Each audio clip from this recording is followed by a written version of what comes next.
Thank you, sir. Brown out po dito, sir. Nag-brown out, sir? Mahabang brown out na. Pang 4th day na ngayon. Dahil sa... Yung sa Baguio. Maraming tawag dito. Mga kawayan dyan na natamaan yung kuryente. Sir, ito pala si Mrs. Siya yung Hello, owner ma'am. ng farm dito, si Rachel. Hello, Ma'am Rachel. Padi po. Facebook lang kita nakikita. Ay! Opo. Salamat po. Maliit lang po yung farm namin. Sir Buddy. Pakilala po muna tayo. Ayan, si Sir Johnny. Johnny din. Johnny and si Ma'am Rachel. Rachel. Dayan. Ayan. At andito po tayo sa Iloilo Living Farm. Ma'am, sir, anong lugar po ito? Binangkilan. Santa Binangkilan. Barbara, Iloilo. Ayan, Santa Barbara, Iloilo. At kayo po ay nasa negosyo ng dairy? Dairy goat. Dairy goat! Yes, yes I po. see. So kaya po tayo nasa Iloilo para doon sa National Dairy Summit. Gusto mo bang matuto ng agribusiness, crops, livestock and poultry, aquaculture, at ma-inspire sa mga success stories? Agribusiness, how it works! As a YouTube channel, Agribusiness features entrepreneurs, farmers, organizations, OFWs, investors. However, beyond our usual content and official endorsements, Agribusiness does not engage in other business dealings with them. While our viewers and featured individuals and entities may choose to pursue business deals with each other on their own, we encourage them to be cautious in doing so.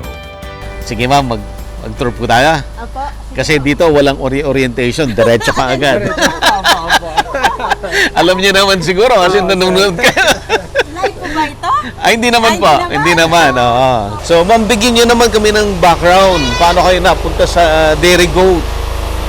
Bale, yung asawa ko talaga yung si Johnny talaga. Sir Johnny. Yung nag-isip ng ganitong business. Oh. So, sa simula, naghanap kami ng land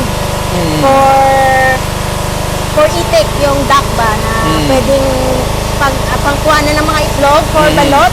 Pero Okay. namin, yung nahanap namin ng lupa, hindi siya suitable for duck na itik. Kasi mahirap yung tubig. So ito yung nahanap namin, half hectare lang ito.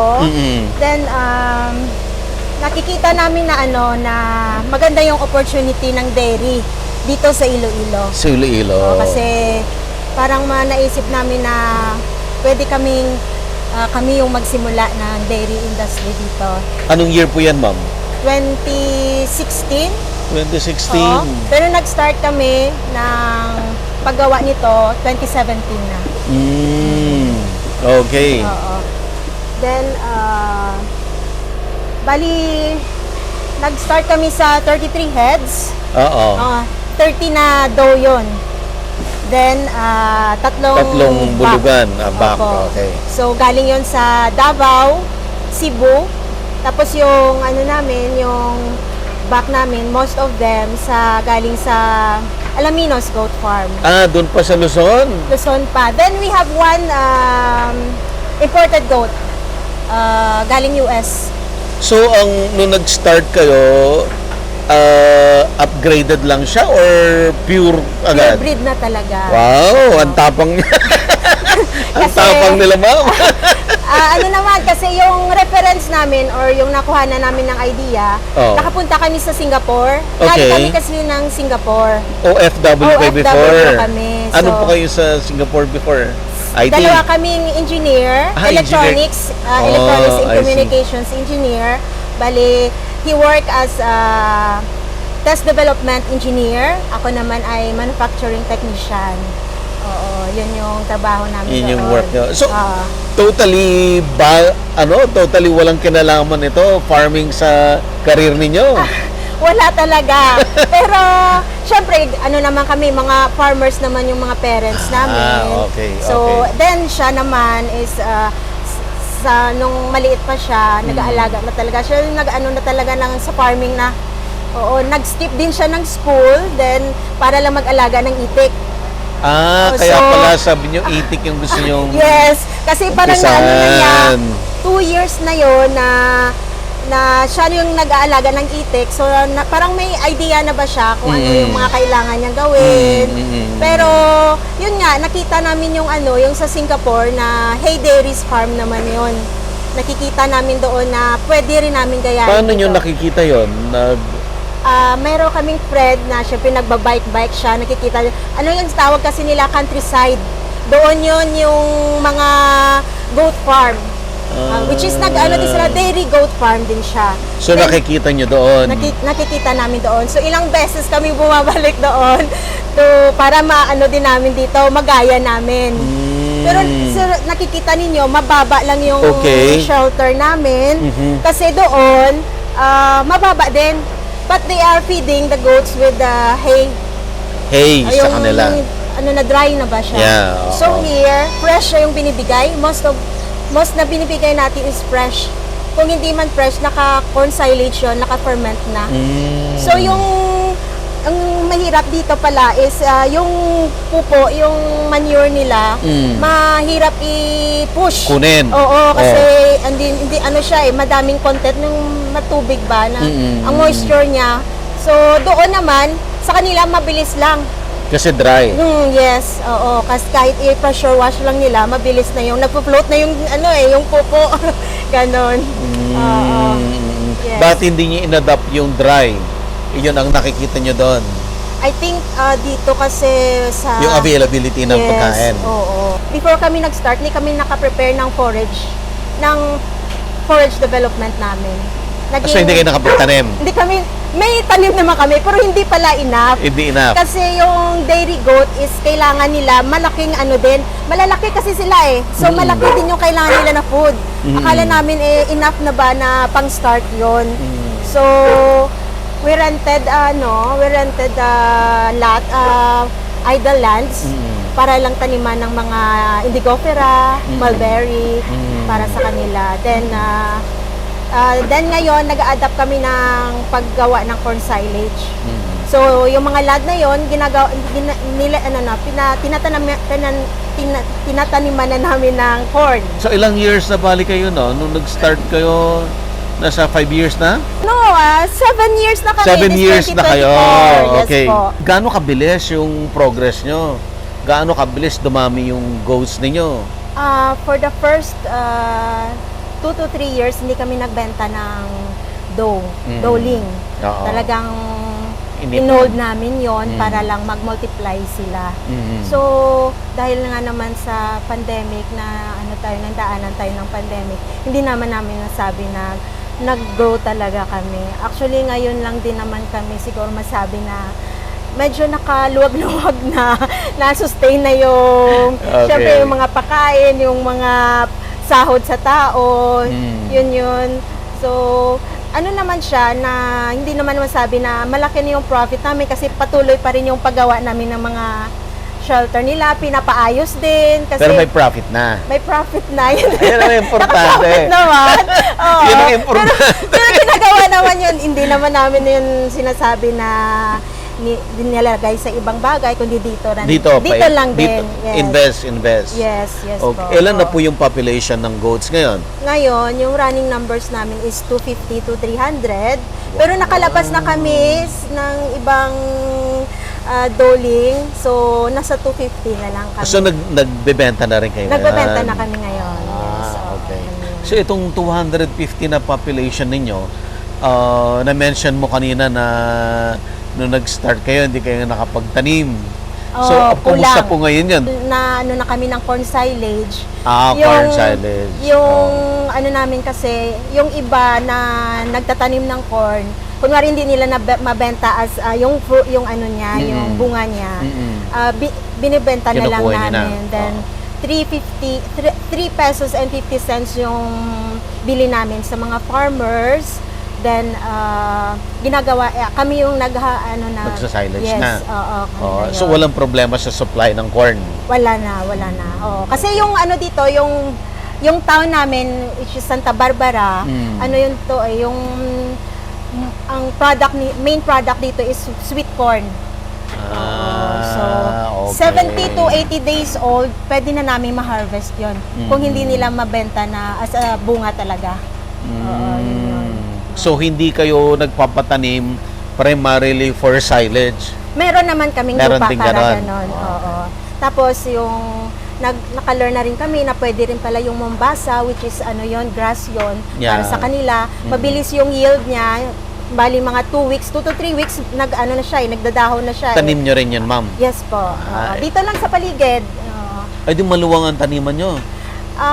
Hindi lang dito, may yung mga rented ano din. Nag-rent na kayo Yes, na ibang oo. mga lupa. Tsaka may sorghum na din kami ngayon na nagtatanim na rin kami ng sorghum. Maganda rin sa kambing ang sorghum. Maganda rin siya. Tapos parang pwede ka makatatlong harvest eh. Pagputol mo, another siya tubo ulit. naman siya. Oo. Then, Parang raccoon siya. Oo po, ganon. Oo. Tapos, after 3 harvest, plant ka ulit ng Pwede, bago. mag-plant ka ulit. Pero dapat tama naman yung paglagay mo ng abono, yung fertilizer niya. Oo, parang tutubo rin siya ng maayos. Kumusta po? Gaano kalaki ang production ninyo ng milk ngayon? So kami, makakaabot kami ng 40 liters A day. a day. Yes. Wow, Oo. 40 liters a day. Oo, pero- Ubus lahat yun, every day? Ayun ang problema. Kasi Kulang. yung demand, hindi naman ganun. Kasi goat na. Oo. Mas konti ang demand. Konti ang demand. Oo. Oh, okay. So may sobra kayo sa production ninyo? Ngayon, ang sobra namin, kinikip namin as a raw. Then, Oo. dinideliver namin sa Dumaguete, Negros Oriental. Kasi gumagawa siya ng cheese. Ang layo, Dumaguete pa. O, binabiyahe pa. Binabiyahe pa. Nagbabarko Bali, pa. frozen siya, Oo. frozen. Gamit lang ang ruro. Okay.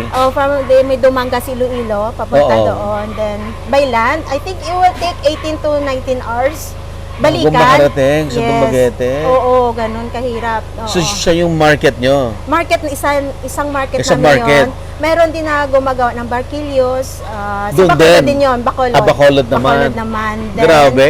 Iloilo Supermart, naglalagay din kami doon. Sa Atrium lang, sa Days Hotel, Opo. naglalagay din kami doon. Tapos sa home delivery, then Simple and Whole sa SM City. Madami na rin. Pero ano pa rin, kailangan pang I-educate yung market, no? Yes, opo, ganon po. Oo. Ganun talaga, lagi may challenge. Yes. Yun Oo. ang challenge doon sa gusto mo ikaw yung mauna sa industry. Pero pag nag-click naman, ikaw ang mapera.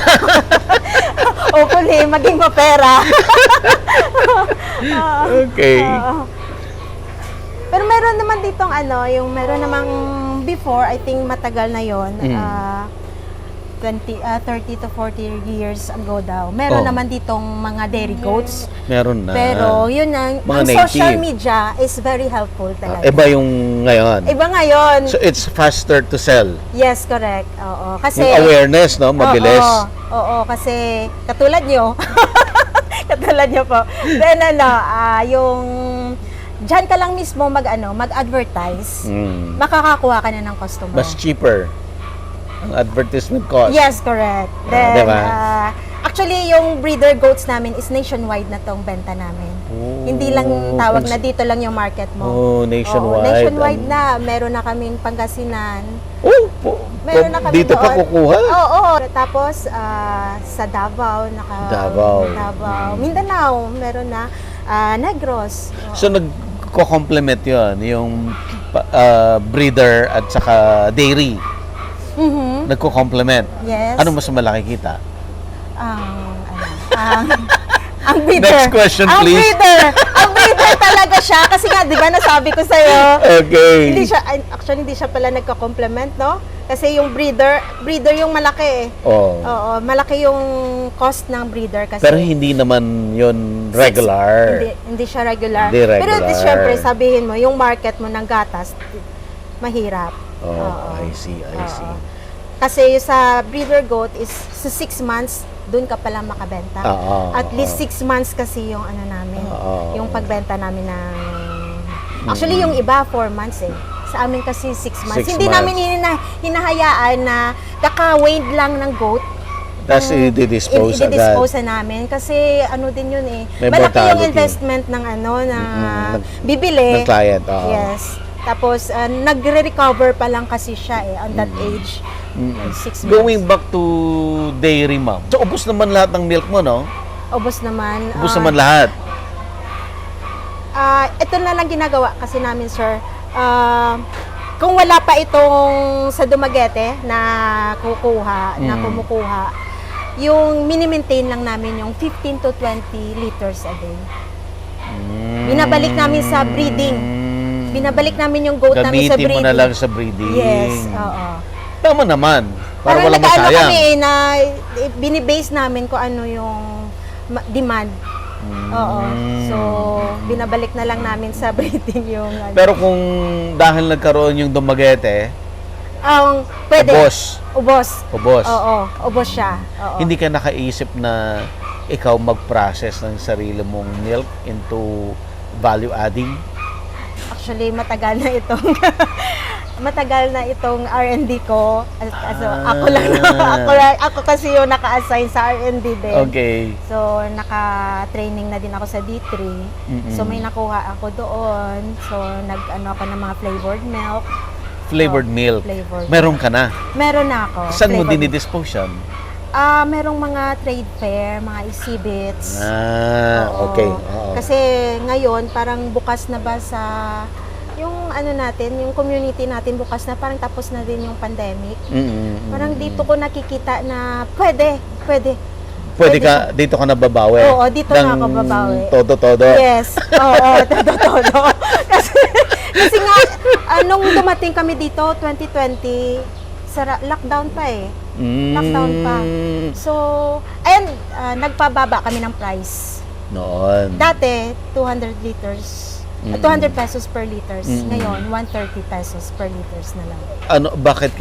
Why ganun yung decision ninyo? Ang goat is pwede, premium milk siya.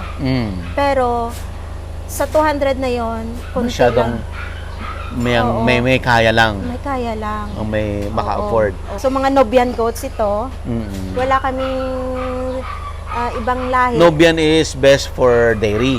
Both dual type. Meat and meat and milk. milk. Oo. Yes.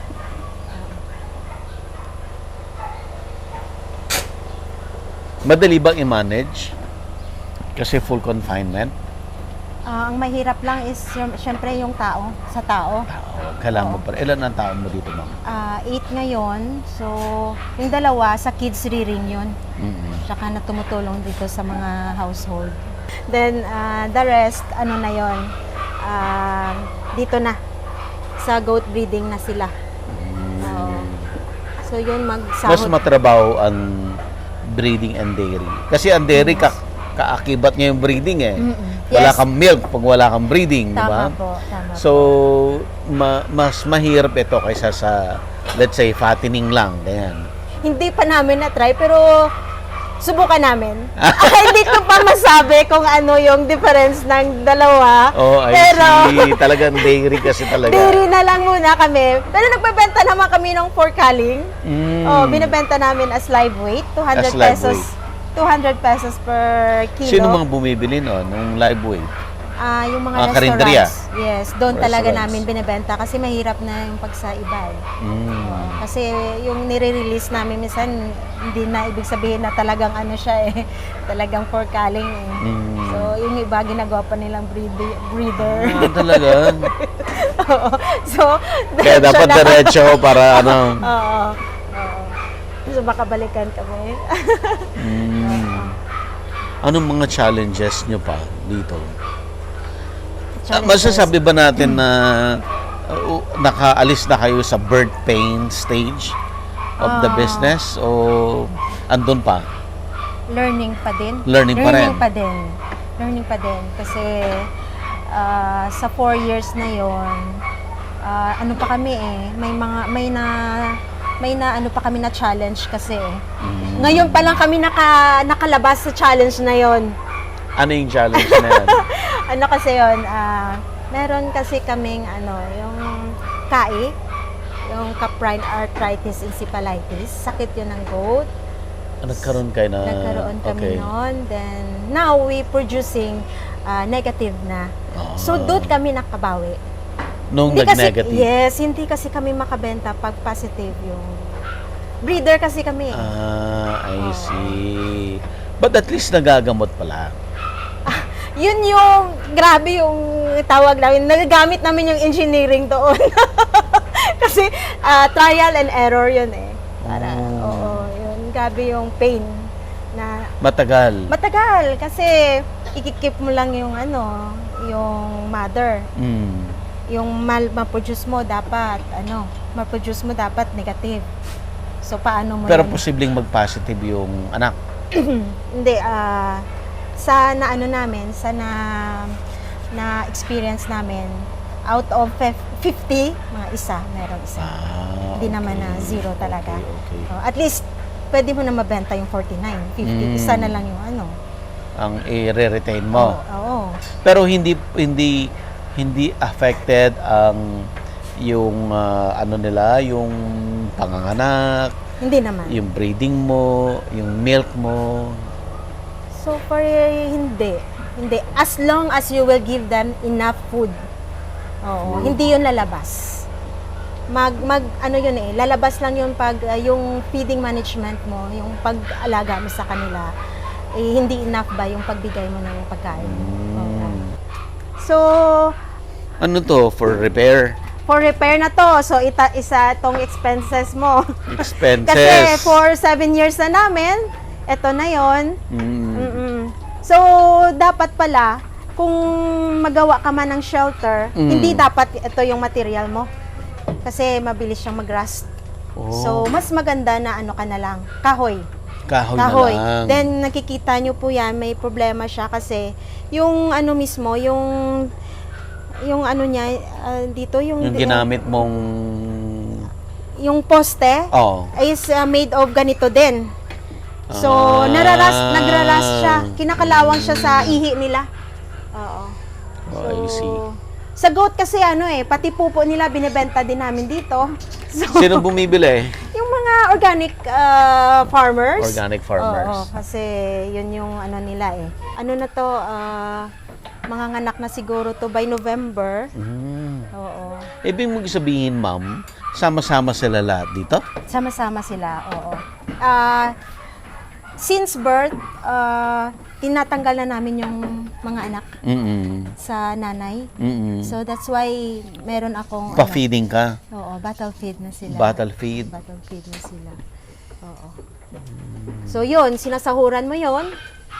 Isa pa yung problema mo, challenge mo yung pampasahod mo.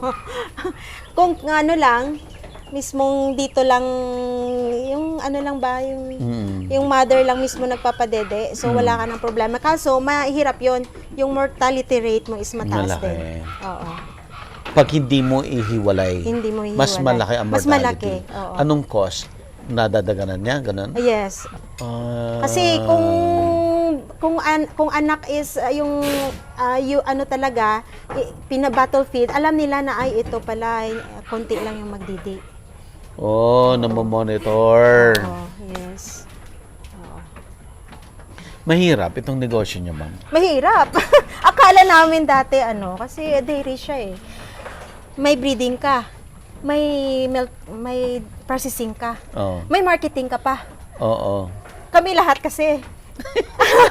Oo. Yun talaga pag entrepreneur, ma'am.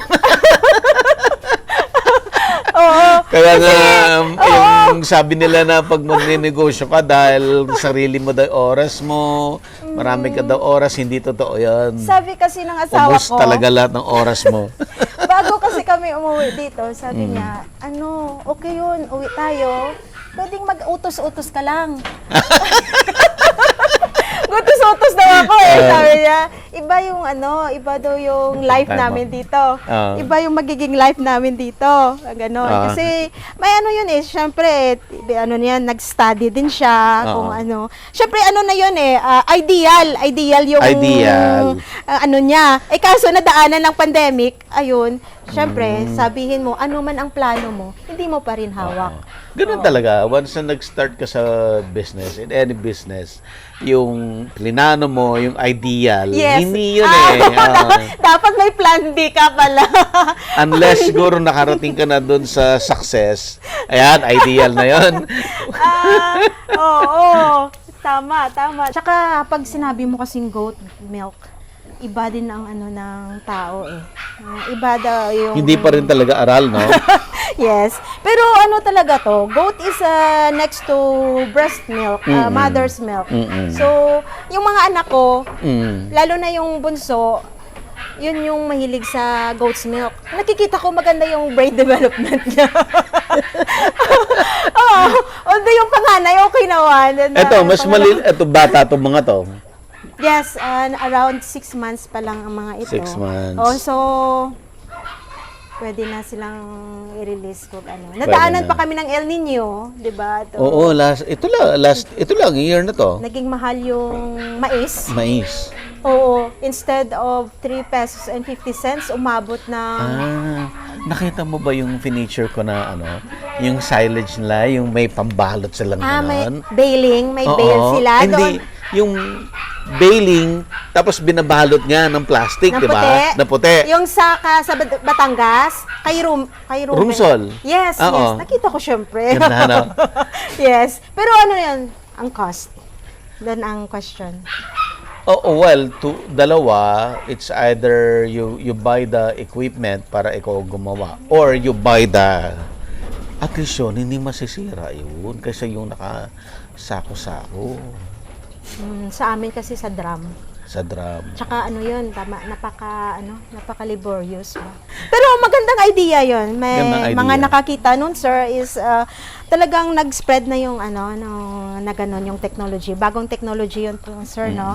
Pero sa labas, na yun, matagal na yung Matagal ginagawa. na. India. Oo. Pero okay yun, maganda yun. Oo, maganda yung technology nila. Oo. Anong pinapakain ngayon, ma'am? Fresh, self-mix na concentrates namin, sir. Okay. Ito, to kasi, self-mix lang to. Kayo lang gumawa? Oo, kami lang nag-mix. Yung raw mats kasi nito, pwede mo mabili dito sa Iloilo. Ano po yung raw mats, ma'am? Copra meal tawag dito eh. Copra Copra cake. okay. Oo, kasi may gawaan ng oil dyan malapit dito. So, doon kami nakakabili. Tapos, minsan, corn bran and rice bran. Oo. Then, pag meron kaming mga premix na mga minerals, yung mga grandical, sinasama na rin dito. Oo. So, yun lang ang aming nilalagay. Dati, naglalagay kami ng molasses. Ngayon, hindi na. Hindi na kami naglalagay. So, sarili nyong formulation yung feeds ninyo? Oo, sarili lang yun. Paano nyo pinag-aralan yun? Nag-training din si Johnny sa Batangas. Saan sa doon? feeding. ITCPH ba yun? Sa yung mga nag-aalaga ng training center ng mga swine. Doon yun. Batangas o Saan? Quezon? Saan ka din nag-aral ng paggawa ng Oo. Sa ITCPH, sir. Yung ITCPH. Alipat. Oo, lipa.